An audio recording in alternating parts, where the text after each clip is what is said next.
So, dear learners, a very nice evening to all of you. Thank you very much for joining this live class with me, Faisal Ahmed, faculty member, Department of English, World University of Bangladesh. So, this evening we are going to discuss the lesson in week 6. And we are just at the end of the week 6. The call of Azan has fallen just. So I need to take a short break to let the Azan be finished. Okay. The call of Almighty.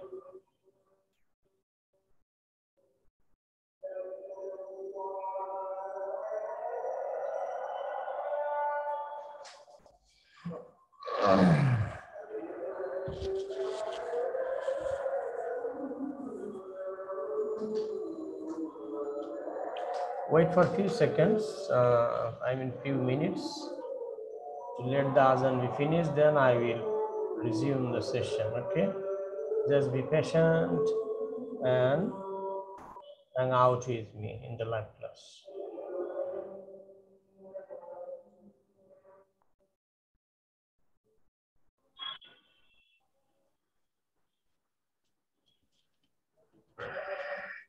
সবাইকে আমি request করব সবাই একটু live camera আসেন, বিশেষ কারো কোনো অসুবিধা না থাকলে। এবং আপনারা লাইভ ক্লাসের সময় প্রতি সপ্তাহে যেহেতু লাইভ ক্লাস হয়, সেজন্য আপনারা লাইভ ক্লাসে আসার জন্য আপনাদের বাসায় একটা নির্দিষ্ট জায়গা বা কোয়ার্টার যে কোনো একটা রুম সিলেক্ট করতে পারেন এবং ওখানে আপনারা ওরকম একটা এনভায়রনমেন্ট তৈরি করবেন যাতে করে অনলাইনে লাইভ ক্লাসে আপনারা সরাসরি লাইভ ক্যামেরা অন করে অ্যাটেন্ড করতে পারেন। ওকে, ওইভাবে কনভেনিয়েন্ট করে নেবেন environment.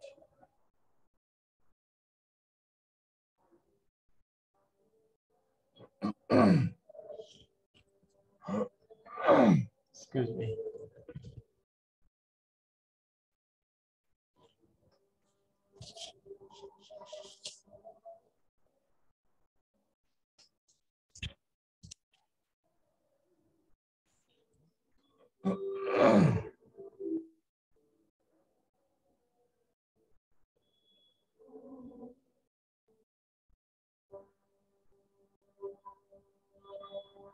Right, the calling of Azan has just finished or ended.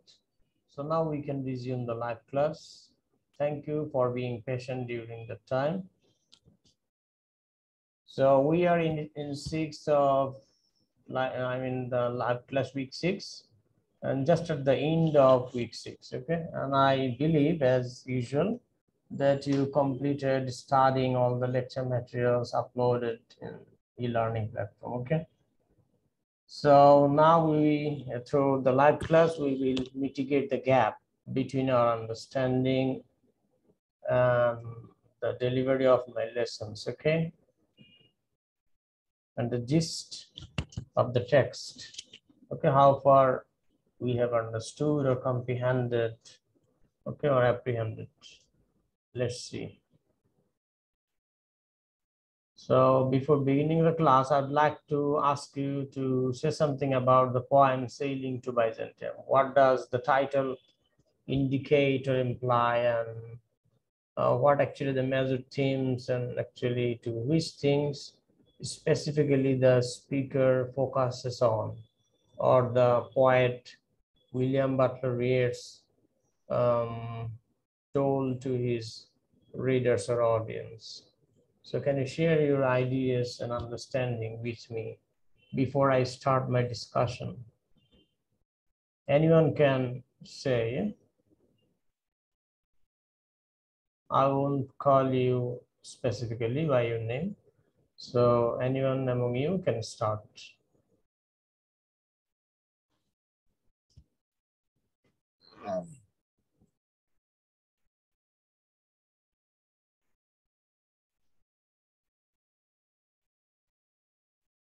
আমার কথা কি আপনারা বুঝতে পেরেছেন?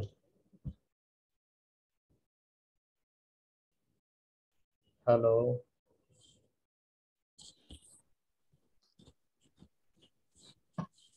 স্যার মানে স্যার কি কিছু বলতে হবে? হ্যাঁ হ্যাঁ, মানে কবিতাটা যেহেতু সপ্তাহটা শেষ হয়ে গেছে, তো অলরেডি আপনারা জি। সবাই পড়েছেন, স্টাডি করেছেন বলে আমি মনে করি। যেহেতু আমাদের উইক 7টা আজকে শুরু হয়েছে, তো দু একজন পড়েন নাই, আবার অনেক সময় এমন হয় যে অনেকেই পড়ে না। তো কারা কারা স্টাডি করেছেন একটু বলেন তো আগে। স্যার স্টাডি করেছি জি জি। Sailing to Byzantine. Mister Qayyum, আবার রিড আপনি করবো। আপনি কি স্টাডি করেছেন? কাইয়ুম হোসেন সোহাগ। ছিল জি জি। আমার বিসিএস এক্সাম ছিল।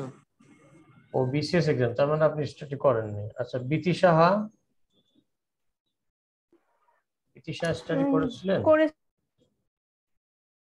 লেকচার ম্যাটেরিয়ালস গুলো দেখেছিলেন? কিছুটা। ওকে। জি স্যার। শামিমা খানম, জি আপনি? স্যার, আমি অ্যানালাইসিস সামারি এইসব। ওকে ওকে, শামিমা খানম,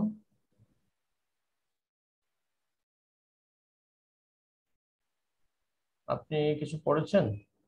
এটা আনমিউট করে নেন, আপনার মাইক্রোফোনটা মিউট করুন।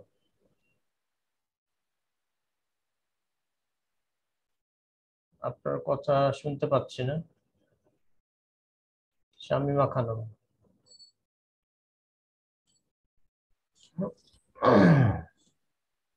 আপনি কি আমার কথা শুনতে পাচ্ছেন শামিমা খানম? আচ্ছা, আমরা তাবিন্দা ফারার কাছে চলে যাই। তাবিন্দা ফারা, আপনি আছেন লাইভে? জি জি স্যার। ওকে, আপনি লেকচার ম্যাটেরিয়ালস গুলো উইক 6 এর যেগুলো দেওয়া আর কি, ওগুলো স্টাডি করেছিলেন? জি স্যার। Okay, that's fine. আচ্ছা, শামিমা খানমের সাথে আমরা রিচ করতে পারি নাই। ওকে, সো তার মানে এখানে কাইয়ুম হোসেন সাহেব ওনার বিশেষ এক্সাম ছিল, যার কারণে উনি পড়েন নাই।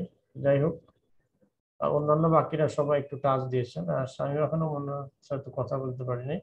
তো যাই হোক, আমরা এবার একটু চলে যাই। আচ্ছা, তাবিন্দা ফারা দিয়ে শুরু করি। হ্যাঁ, আপনি একটু বলেন তো কতটুকু আন্ডারস্ট্যান্ড করেছেন এই কবিতাটা, সেইলিং টু বাইজেন্টিয়াম?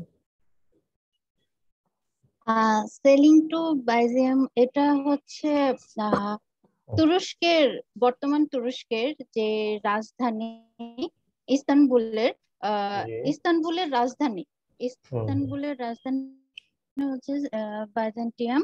আর কবি বলেছে, এখানে কবি বোঝাতে চেয়েছে যে আহ, মানে আহ, বৃদ্ধদের যে আগে যে শিল্প বা বুদ্ধি বা তাদের যে আর্ট, তাদের যে জ্ঞান ধারণা, এগুলো যে সব ইয়াং যারা আছে তাদের মধ্যে যে এই এই জ্ঞানের এইটুকু যে রেসপেক্টফুল না, বা তারা এটাকে আহ, গ্রহণ করছে না, এবং যতটুকুই বা গ্রহণ করছে তারা সেভাবে আর কি নিচ্ছে না যে এই জিনিসগুলোকে তুলে ধরবে। আর ইয়াং জেনারেশন যারা এখন আছে, তারা যেই গান বা তারা যেই শিল্প চর্চা বা হচ্ছে যেই এইগুলো করছে, এগুলো এক সময় হারিয়ে যাবে। এবং কবি বৃদ্ধদের একটা ছিঁড়া কোটের সাথে তুলনা করেছে, যে এক সময় তারা হারিয়ে যাবে যদি না তারা নিজেদের যে জ্ঞান, যে শিল্প চর্চাগুলো আছে, এগুলো যদি নিজেরাই ধরে না রাখে এবং নিজেদের আওয়াজ না তোলে এবং তাদের গানগুলো যদি নিজেরা লাউডলি না বলে, তাহলে এটা একসময় হারিয়ে যাবে। যার কারণে কবি বলেছে যে এগুলোর জন্য আমাদেরই মানে এগিয়ে আসতে হবে, অ্যান্ড ইয়াং জেনারেশনদের মাঝে এগুলো আহ, ছড়িয়ে দিতে হবে। আর হচ্ছে যে কবি ফার্স্টের স্ট্যান্ডাতে বলেছিল যে সে বাইজেন্টিয়ামে চলে যাবে, বাট সেকেন্ড স্ট্যান্ডাতে সে অলরেডি চলে গিয়েছে আয়ারল্যান্ড। আর এই কবিতাটি যখন উনি লেখে তখন উনি আয়ারল্যান্ডে ছিল, ওইখানেই ছিলেন। তো পরবর্তীতে তিনি ওইখানে মানে তুরস্কে উনি চলে যান।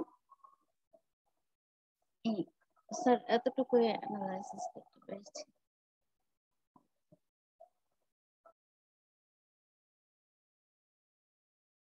প্রাইড খুব ভালো বলেছেন, মোটামুটি করেছেন বোঝা যায়, যদিও কিছুটা গ্যাপ আছে, যাই হোক আমরা এটা পরে আলোচনা করব।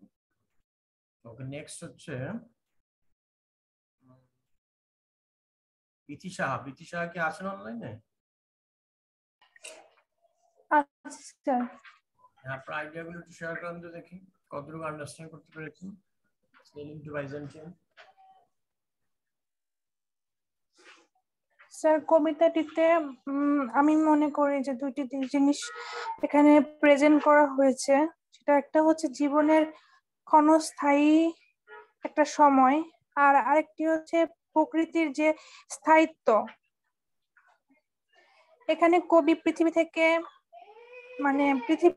থেকে যে জ্ঞান, সে যথেষ্ট পরিমাণ জ্ঞানে নিজেকে পৃথিবী সম্পর্কে, প্রকৃতি সম্পর্কে তিনি উপলব্ধি করেছেন, কিন্তু যে তরুণ প্রজন্ম জীবনের সাথে এতটাই আচ্ছন্ন যে তারা বুঝতে ব্যর্থ যে প্রকৃতি তাদের কি দিয়েছে কিংবা কি দিতে পারে।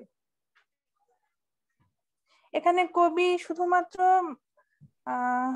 জ্ঞানী হওয়ার কারণে প্রকৃতি থেকে যে আমরা কি পেতে পারি, কিংবা প্রকৃতি যে একটা শান্তি কিংবা তৃপ্তির একটা জিনিস, এটা উপলব্ধি করেছেন। তাই তিনি তার দেশ ছেড়ে বাইজেন্টিয়ামে যেতে পছন্দ করেছেন, আর সেখানে সে অপার আনন্দ এবং তার যে অনন্তকালের যে একটা ফল সেটা পেতে চেয়েছেন। স্যার এইটুকুই।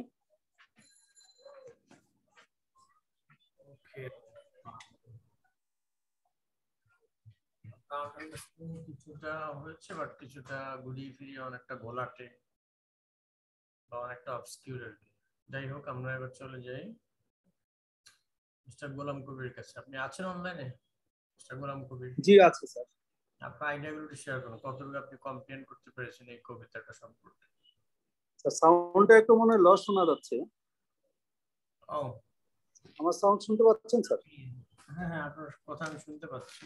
দাঁড়ান আমি স্যার আপনি বলতে স্যার এখানে মোটামুটি আলোচনা হয়েছে, তো সেলিং টু বাইজেন্টাইন এটা মেটাফরিক্যালি যেটা বোঝাতে চেয়েছে যে ইয়াং জেনারেশন তারা ওয়ার্ল্ডের যত প্রকার চাকচিক্য বা লোভ লালসা এবং ওয়েলদি যে ম্যানার আমাদের মধ্যে আছে, এটা দুইটা সাইডকে আসলে বোঝাতে চেয়েছে। যে স্পিরিচুয়ালি এবং ডিভাইন যে বিষয় আছে, old age that is tends to be a spiritual and divine nature, সেটার দিকে যাচ্ছে। এবং বাইজেন্টাইনকে মেটাফরিক্যালি সে ধরনের একটা চিন্তা চেতনার দিকে সেটাকে কবি এখানে বোঝাতে চেয়েছে যে সেখানে এই ধরনের অনেক কিছু আছে, যেখানে যারা ওল্ড, যারা সেখানে এই ধরনের মূল্যায়ন আছে। আর আয়ারল্যান্ডে যারা আছে তারা পৃথিবীর পার্থিব জগতের যে নেচার বা অ্যাটিটিউড তাদের মধ্যে আছে, ইয়াং জেনারেশন তারা এগুলোকে মূল্যায়ন করছে, কিন্তু স্পিরিচুয়াল বা ওল্ড এজকে তারা সেভাবে মূল্যায়ন করছে না। এই জিনিসটাকে বোঝানোর জন্য সেলিং টু বাইজেন্টাইন এই জিনিসটা এখানে ইউজ করা হয়েছে। এবং যারা ওল্ড এজ আছে তাদের মধ্যে যে প্রজ্ঞা, তাদের মধ্যে যে অনেক কিছু আছে যেগুলো এখানে মূল্যায়ন পাচ্ছে না, বাট সেখানে সেগুলোর মূল্যায়ন হচ্ছে এবং সেখানে যে সে স্যাটিসফ্যাকশন পাচ্ছে, এই জন্যই সে ওইখানে যেতে যাচ্ছে। কারণ এখানে কোনো মূল্যায়ন নাই, এখানে কেউ ভালো জিনিস বা স্পিরিচুয়াল জিনিসকে কেউ চিন্তাও করতেছে না, তারা ডুবে আছে তারা মোহের মধ্যে। যারা ইনফ্যাচুয়েটেড টু ওয়ার্ল্ডলি নেচারে তারা আছে। এই জন্য কবি এটাকে একটা মেটাফরিক্যালি বোঝাতে সেলিং টু বাইজেন্টাইনের দিকে সে গিয়ে ওইখানে শান্তি পাচ্ছে। Thank you.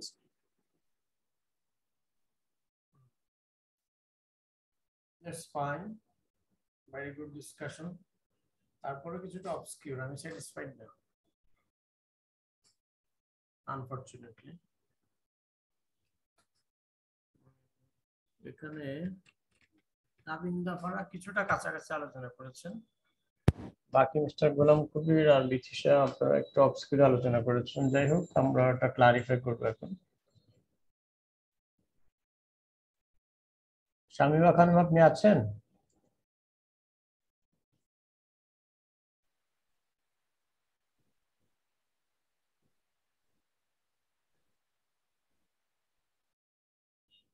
শামীমা খানম সম্ভবত উনি লাইভে, ওনার তো নেটওয়ার্ক প্রবলেম হতে পারে। ওকে আমরা আলোচনা চলে যাব।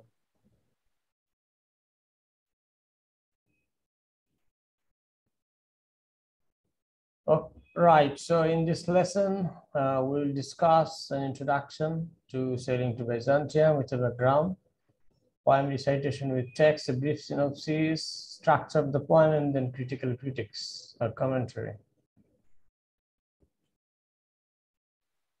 So এই কবিতাটা একটা উল্লেখযোগ্য একটা কবিতা, এবং বার্ধক্যে যখন উনি এসে যান, উইলিয়াম বাটলার ইয়েস যখন তার বার্ধক্যে আসেন, অর্থাৎ 60 থেকে 65 বছর বয়স, সে একজন মানুষের নর্মালি বার্ধক্যে এসে পদার্পণ করে। আমাদের মডার্ন এজের আগের যুগের মানুষের তো তাদের বার্ধক্য আসতে আরো দেরি হতো, এবং একসময় তো মানুষ 500, 700, 900 বছরে বাঁচত। তো এখন এটা হচ্ছে এই কবিতাটা যে কনটেক্সটে লেখা হচ্ছে সেটা হচ্ছে মডার্নিজম, মানে মডার্ন পিরিয়ডের আদলে, আধুনিক যুগের মানুষ, আধুনিক যুগের কনটেক্সট এবং আধুনিক যুগের অবস্থা, সাথে নেচার এবং তার সাথে মানুষের যে ইন্টারাকশন এবং মানুষের যে পরিস্থিতি, মানুষের যে transformation in the span of time, সময়ের আবর্তনে মানুষের যে পরিবর্তন হচ্ছে, বয়সের, শক্তির, সামর্থ্যের, অ্যাবিলিটির, এবং একটা পর্যায়ে জন্ম থেকে মৃত্যুর কাছে মানুষ পৌঁছে যায়। সো মৃত্যুর আগের স্টেজ হচ্ছে বার্ধক্য, এটা হচ্ছে ন্যাচারাল বা নর্মাল ওয়ে। আর অন্যভাবে হয়তো বিভিন্ন অ্যাক্সিডেন্টে বা যুদ্ধে বা কোনো দুর্ঘটনায় মারা গেলে সেটা হচ্ছে ভিন্ন। নর্মালি মানুষ যদি বেঁচে থাকে তাহলে সে শৈশব, কৈশোর, যৌবন, তারপরে বার্ধক্য আসে, তারপর বার্ধক্যের পরে একটা সময় তার মৃত্যু হয়, ডিকেইং হয়, এন্ড ডেথ হয়। তো বার্ধক্যটা হচ্ছে ডিকেইং এর সময়, মানে মানুষের সবকিছু ক্ষয় হয়ে যায় এই সময়। তার শক্তি, তার সামর্থ্য, তার স্মৃতিশক্তি, শারীরিক শক্তি, সবকিছু আস্তে আস্তে ক্ষয় হতে থাকে। ক্ষয় হতে হতে জিরোতে চলে যায় যখন, তখনই তার মৃত্যু হয়। সো এই কবিতাটা হচ্ছে অনেকটা লাইফের এই যে একটা বার্ডেন, মানে মানুষের লাইফটা, পৃথিবীর মানুষের লাইফটা হচ্ছে মানুষের জন্য একটা constant struggle and constant pain, suffering, okay, and burden. লাইফটাই হচ্ছে একটা বার্ডেন, এবং যতদিন মানুষ বেঁচে আছে বা বেঁচে থাকবে ততদিন মানুষকে সংগ্রাম করে যেতে হবে, মানুষকে এই লাইফের যে বার্ডেন বা বোঝা সেটা বয়ে বেড়াতে হবে।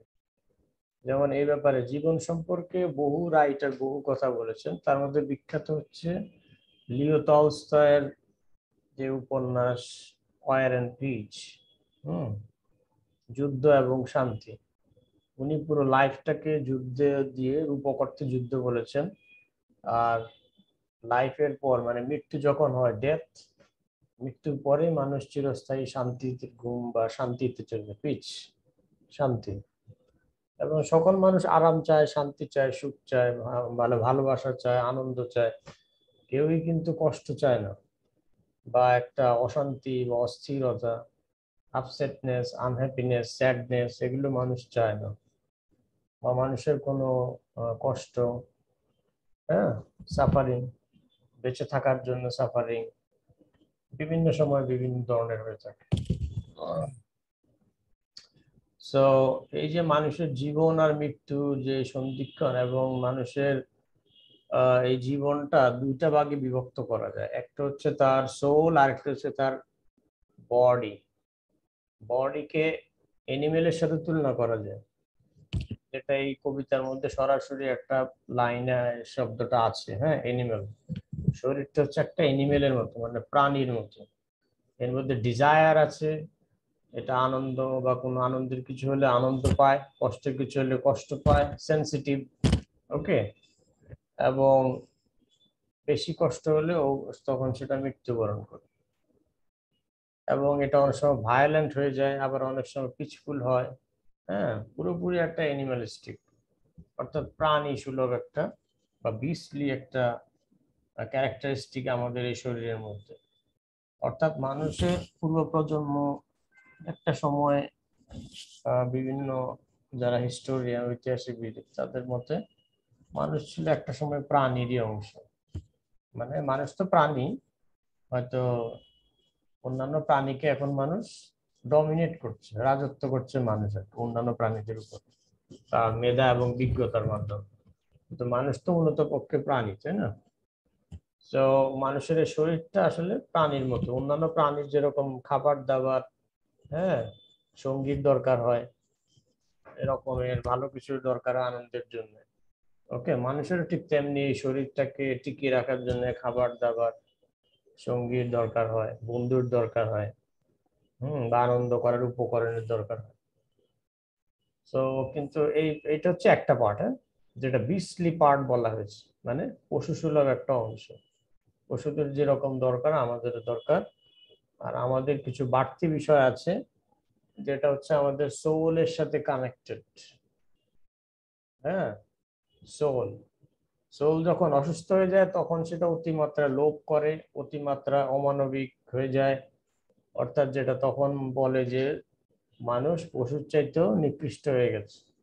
যখন মানুষ তার আত্মাকে কলুষিত করে ফেলে তখন সে কি খারাপ পথে চলে যায়। তখন সে পশুর স্বাভাবিক যে আচরণ সেটার থেকে অস্বাভাবিক কিছু করে ফেলে, মানুষকে মার্ডার করে অকারণে, অতিরিক্ত লোভে পড়ে মানুষ যুদ্ধ করে বা ইয়ে করে নানা ধরনের, ব্যক্তিগত ক্ষেত্রে বা কমিউনিটির ক্ষেত্রে। ওকে, যেটা আমরা প্রথম বিশ্বযুদ্ধ দ্বিতীয় বিশ্বযুদ্ধে পেয়েছি, অথবা সাধারণ যে ভায়োলেন্স গুলো হয় রাজনৈতিক, অর্থনৈতিক বা অন্যান্য চুরি ডাকাতি বিভিন্ন ধরনের, সবই তো কিছু আছে মানুষ প্রয়োজনে করে, আর কিছু বেশিরভাগই হচ্ছে মানুষ অতিরিক্ত লোভের কারণে করে বা তার যে আত্মা কলুষিত হয়ে গেছে সেই জন্য করে। তার মানে মানুষের দুইটা পার্ট, একটা হচ্ছে বডি আর একটা হচ্ছে সোল, তাই না, আত্মা। সো এই আত্মা যেমন ফিল করে বডিটাও ঠিক তেমনই ফিল করে। আত্মা যদি আমাদের পিচফুল ফিল করে বডিও পিচফুল হয়ে যায়। আবার আত্মা যদি আপসেট থাকে তাহলে আমাদের পুরো শরীর আপসেট হয়ে যায়। তো অনেকটা আত্মাটাই বা মনটাই এবং আমাদের ব্রেনটা হচ্ছে পুরো শরীরকে নিয়ন্ত্রণ করে, বা আমাদের পুরো শরীরের ক্রাউন বলা চলে, কিং। হ্যাঁ, কিংলি ক্রাউন। তো সেই আত্মার একটা স্তুতি বা মুক্তি বা পিসফুল সিচুয়েশন বা শান্তি কিন্তু এই কবিতাটার কথা বলা হয়েছে। এবং বার্ধক্য বয়সে এসে মানুষের শরীর যে বার্ডেন হয়ে যায় সেটা থেকে মুক্তির একটা সিম্বলিক হচ্ছে বাইজান্টিয়াম। এবং সেইলিং দ্বারা আক্ষরিক অর্থে, সেইলিং মানে জাহাজ চালিয়ে যাওয়া, জাহাজ চালিয়ে যাত্রা করা হচ্ছে সেইল। সেইল থেকে সেইলিং টু সামওয়্যার, সামওয়্যার হয় Byzantium. Byzantium is a symbolic city of holiness, of spiritual salvation, of religious, okay, redemption. So ধর্মীয় মুক্তি, ধর্মীয় শান্তি বা আধ্যাত্মিক জগতের যে এটার্নাল পিচ, এগুলোর একটা সিম্বল বা চিহ্ন বহন করে এই বাইজেন্টিয়াম শহর। বাইজেন্টিয়াম শহর আক্ষরিক অর্থে হচ্ছে বাইজেন্টাইন সাম্রাজ্যের অংশ। অর্থাৎ যখন রাশিয়া এবং তুর্কি এই দুইটা অঞ্চল যেটা ইউরেশিয়ার মধ্যে আছে, এই অঞ্চলটা তখন ইউরোপের অধীনে ছিল। গ্রিক এবং রোমানরা যখন পুরো পৃথিবী শাসন করত তখন, বিশেষ করে রোমান সাম্রাজ্য যখন বিস্তার লাভ করে, হ্যাঁ, গ্রিকদের ওখানে এবং গ্রিকদের সম্মিলিতভাবে আর কি, গ্রিক রোমানরা তখন অনেকটা একই ছিল, রোমান সাম্রাজ্যেরই অধীনে। তো তারা এই অঞ্চলটা শাসন করত এবং ওই অঞ্চলটার নাম ছিল রোমান এম্পায়ার। ওকে, তার সাথে গ্রিকরাও ছিল। তো এই অঞ্চল মানে রাশিয়া এবং টার্কি সহ আশেপাশে আরো তুনিসিয়া অমুক সমুক কাজাকিস্তান, উজবেকিস্তান, এই যত অঞ্চল আছে সবগুলো মিলিয়ে এই বাইজেন্টাইন এম্পায়ার ছিল, অর্থাৎ মুসলিম অধ্যুষিত অঞ্চলগুলো আর কি মূলত বাইজেন্টাইন এম্পায়ার। আর ইউরোপিয়ান খ্রিস্টান অধ্যুষিত অঞ্চলটা ছিল রোমান এম্পায়ার, রোমান ক্যাথলিকদের, খ্রিস্টানদের এম্পায়ার, সাম্রাজ্য। কিন্তু দুটো একই আদলে চলতো, যেহেতু মুসলিমদের থেকে তখন এই ওয়েস্টার্ন খ্রিস্টানরা ক্ষমতা দখল করে নিয়েছিল। আমরা যদি ডিসকানেক্টেড হয়ে যাই তাহলে একই লিঙ্ক ব্যবহার করে আবার কানেক্টেড হবো। ওকে, সো আপনারা আমার কথা শুনতে পাচ্ছেন তো? জি স্যার। ওকে, সো এই বাইজেন্টাইন এম্পায়ারের তখন রাজধানী ছিল, অর্থাৎ এই রাজধানীটা ছিল হচ্ছে বাইজেন্টিয়াম। ওকে, বাইজেন্টিয়াম। এবং এই বাইজেন্টিয়ামের আরেকটা সমর্থক হচ্ছে তখনকার সময় ওই বাইজেন্টিয়ামকে কনস্টান্টিনোপলও বলা হতো, অর্থাৎ সম্রাট কনস্ট্যান্টাইনের নাম অনুসারে এই বাইজেন্টিয়াম সাম্রাজ্যের, বাইজেন্টাইন এম্পায়ারের রাজধানী রাখা হয়েছিল বাইজেন্টিয়াম, বাইজেন্টিয়াম না, কনস্টান্টিনোপল। ওকে, আর পুরো সাম্রাজ্যের নামটা এই ইসলাম অধ্যুষিত অঞ্চল, যেখানে মুসলিমরা বিশেষ করে অনেক বড় বড় সেইন্টরা,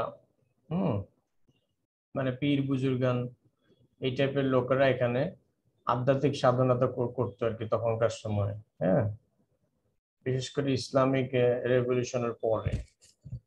ওকে, সো বিশেষ করে টার্কি অঞ্চলে। আর এই বাইজেন্টাইনটা মূলত একবার স্পেসিফিক্যালি লিটারালি হচ্ছে সেই কনস্টান্টিনোপলটা মূলত বর্তমান যে টার্কির ইস্তাম্বুল, রাজধানী আর কি ইস্তাম্বুল, সেটাই সেটাই সেই প্লেসটা, ওটার নাম শুধু আর কি কনস্টান্টিনোপল ছিল তখন। পরবর্তীতে 1453 সালে অটোমান এম্পায়ার,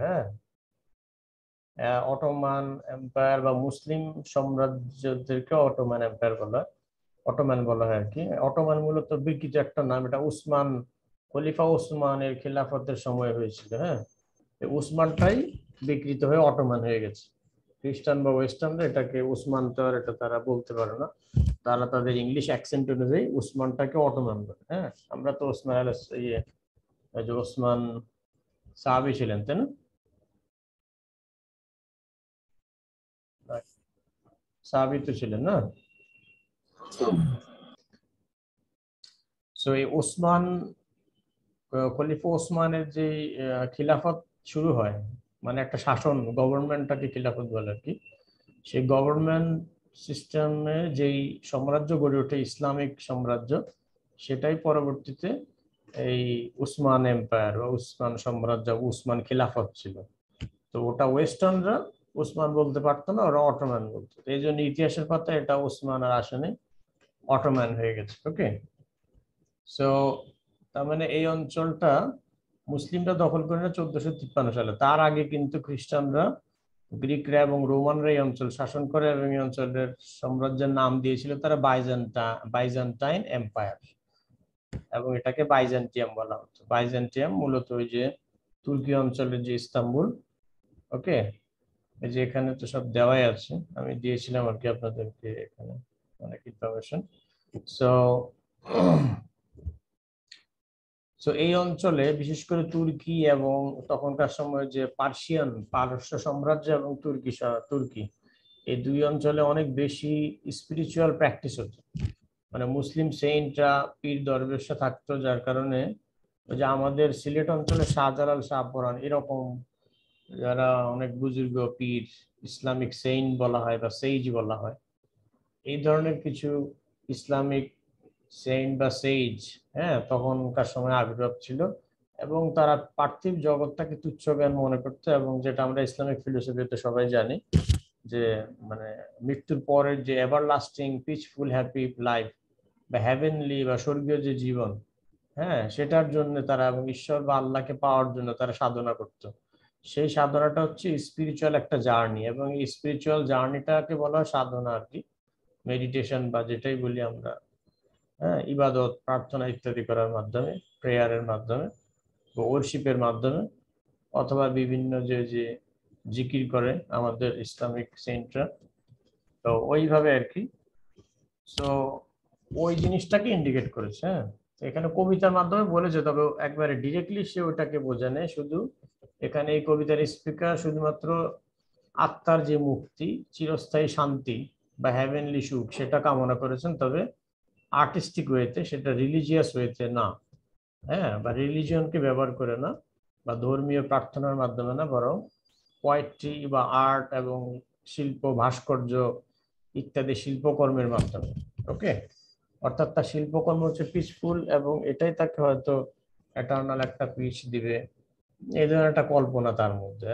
এবং বাইজেন্টিয়ামের কথা বলেছি এই জন্য যে বাইজেন্টিয়াম শহরটা যেহেতু স্পিরিচুয়াল জার্নি বা সেলভেশনের একটা প্রতীক, সেজন্য এই নামটা ব্যবহার করেছিলেন। হ্যাঁ, এবং এটা ওনার পুরোপুরি কল্পনায়, কাল্পনিক। ঠিক আছে, উনি কখনোই ওখানে আসলে ভিজিট করেন নাই, কল্পনাতে এটা হয়েছে তার।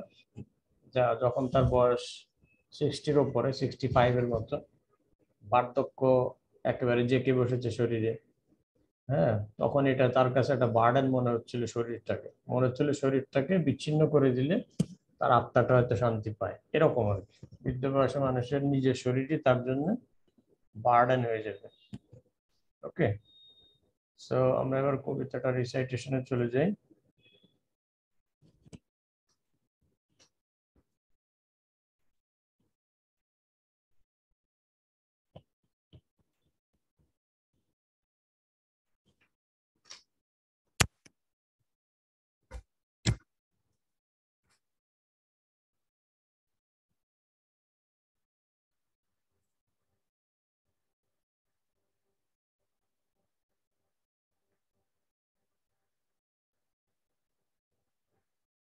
That is no country for old men. The young in one another's arms, birds in the trees, those dying generations at their song. The salmon falls, the mackerel crowded seas. Fish, flesh or fowl, commend all summer long. Whatever is begotten, born, and dies, caught in that sensual music, all neglect, monuments of unaging intellect. An ancient man is but a paltry thing, a tattered coat upon a stick, unless soul clap its hands and sing, and louder sing, for every tatter in its mortal dress. Nor is there singing school but